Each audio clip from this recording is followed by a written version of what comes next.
We have talked about this huge rally or protest or whatever you want to call it that has devolved into complete utter chaos with a bunch of different sides going at each other basically. We talked about the car plowing into a bunch of crowds. Now, that led to one person being dead and 19 people being injured. And now we have another story. This is also in, of course, Charlottesville, Virginia. So basically, a Virginia State police helicopter has crashed. It was monitoring the protests, and I guess it unfortunately crashed. And now two police officers are dead, which is truly depressing, disappointing.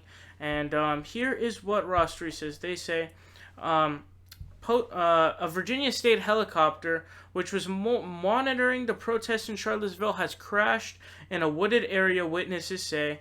The incident happened at about 5 p.m. Eastern Time on Saturday when the aircraft flew low over a residential area before going down in a wooded area before or near 43 Old Farm Road in Charlottesville, which is close to the Birdwood Golf Course.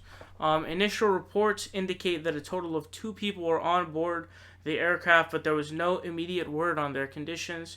The helicopter is believed to have been monitoring the violent protests in Charlottesville. Local authorities were not immediately available to provide information about the helicopter crash. Downtown Charlottesville has been the scene of violent protests during the day, during which a car slammed into protesters, killing one person and injuring 19 others. So that was just mentioning there what we had talked about earlier with the car plowing into the crowd of people and one person being dead and 19 being injured. And now, basically, I guess the helicopter was very low and it was trying to monitor it from a low position. And somehow it crashed. I'm not sure. I'm sure the details will come out. We currently don't have the details right now. But truly disappointing. I'm glad there were only 2 people aboard the helicopter, because if there was something like 5 or 10, we would have had even more lives lost. And it's extremely sad. And this has really devolved into a bunch of chaos, and this needs to stop. What's up, guys? It's Saul Hill here. You guys are watching The Progressive Voice. Make sure you guys click subscribe down below. We're fighting Donald Trump tooth and nail, and we need your help.